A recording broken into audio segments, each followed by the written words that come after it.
சென்னை ஓட்டேரியில் நீதியின் பாதை பத்திரிகை சார்பில் பொங்கல் விழா கோலாகலமாக நடைபெற்றது. இந்த விழாவை நீதியின் பாதை பத்திரிகை நிறுவனர் மற்றும் ஆசிரியர் டாக்டர் ரஞ்சன் அவர்கள் தலைமையேற்று சிறப்பாக நடத்தினார். நிகழ்ச்சி ப்ரோ. பிரான்சிஸ் பிரபாகரன் அவர்கள் முன்னிலையில் நடைபெற்றது. இந்த விழாவில் சிறப்பழைப்பாளராக மாமன்ற உறுப்பினர் திருமதி ஸ்ரீதனி அவர்கள் கலந்து கொண்டு விழாவை சிறப்பித்தார்.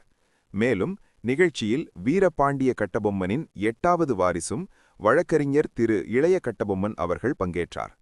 விழாவில் ஆவின் பத்திரிகையாளர் சங்கத்தின் மாநில துணைத் தலைவர் திரு யுவராஜ், வழக்கறிஞர் திரு சீனிவாசன், திரு கிரிகுமார், தேனே பார்வை ஆசிரியர் திரு சரண்குமார், திரு யுவராஜ், தாயகம் பத்திரிகையின் ஆசிரியர் வழக்கறிஞர் திரு குருராம், மக்கள் சிந்தனை இதழின் திரு அன்பரசு உள்ளிட்ட பல்வேறு துறைகளைச் சேர்ந்த முக்கிய பிரமுகர்கள் கலந்து கொண்டு நிகழ்ச்சியை சிறப்பித்தனர்.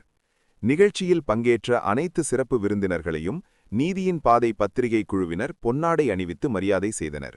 தொடர்ந்து விருந்தினர்கள் அனைவரும் செய்தியாளர்கள் மற்றும் பொதுமக்களுக்கு தங்களது பொங்கல் வாழ்த்துக்களை தெரிவித்தனர். பாரம்பரிய முறையில் அனைவரும் ஒன்றிணைந்து கொண்டாடிய இந்த விழாவில் செய்தியாளர்கள் மற்றும் பொதுமக்களுக்கு பொங்கல் பரிசு பெட்டிகள் வழங்கப்பட்டு விழாவின் மகிழ்ச்சி பகிர்ந்து கொள்ளப்பட்டது. மேலும் நீதியின் பாதை ஊடகத்தில் புதிதாக இணைந்த செய்தியாளர்களுக்கும் உறுப்பினர் புதுப்பித்தல் செய்த செய்தியாளர்களுக்கும் அடையாள அட்டைகள் வழங்கப்பட்டன. அதோடு செய்தியாளர்களின் நலனுக்காக காப்பீட்டுத் திட்டங்களும் வழங்கப்பட்டு அவர்களின் பாதுகாப்பில் நீதியின் பாதை நிர்வாகத்தின் அக்கறை வெளிப்படுத்தப்பட்டது. இந்த நிகழ்ச்சி ஓட்டேரி பகுதி மக்களிடையே பெரும் வரவேற்பை பெற்றது.